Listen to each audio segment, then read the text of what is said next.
Si è spento a Portogruaro Ugo Padovese, il giornalista del Veneto orientale.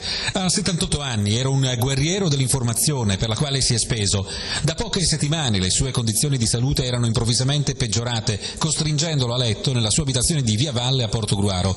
Mercoledì il ricovero in ospedale, dove ieri notte si è spento. Padovese era un'icona del giornalismo della provincia di Venezia e della vicina Pordenone. Insegnante tra le scuole medie del portogruarese, è stato il più giovane assessore di Portogruaro in Italia, tanto da finire sulla cronaca nazionale, ma lasciò subito la politica, catturato dalla passione per il giornalismo, tanto da trasmetterla a decine di giovani e di fatto diventando il decano e maestro dei giornalisti del territorio. È stato uno dei primi corrispondenti del Gazzettino, per il quale scriveva da oltre 40 anni, e poi per Il Popolo, il settimanale della diocesi di Concordia Pordenone.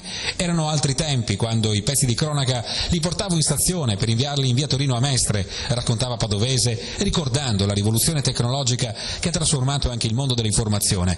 Poi è arrivato il fax, già uno strumento che per primo Ugo Padovese aveva portato in riva all'Emene, tanto che dallo stesso comune, non avendolo a disposizione, si spostavano negli uffici di Piazza Duomo 4, nella sede di radio LT2.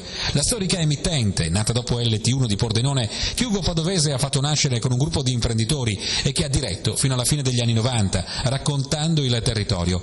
Si commosse quando gli comunicarono che non avrebbe più diretto la radio, ma fu solo in quell'occasione, perché il direttore padovese voleva apparire un duro, anche se in realtà era un buono, che aiutava chiunque si fosse trovato in difficoltà.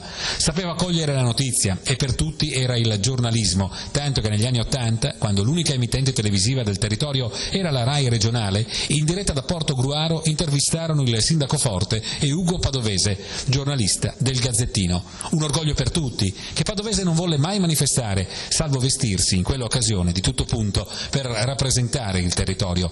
Lascia la moglie Luisa, il figlio Stefano, il fratello Monsignor Luciano Padovese, giudice del Tribunale Ecclesiastico Regionale Triveneto. Lunedì 4 alle 15 in Duomo a Portogruaro sarà celebrato il funerale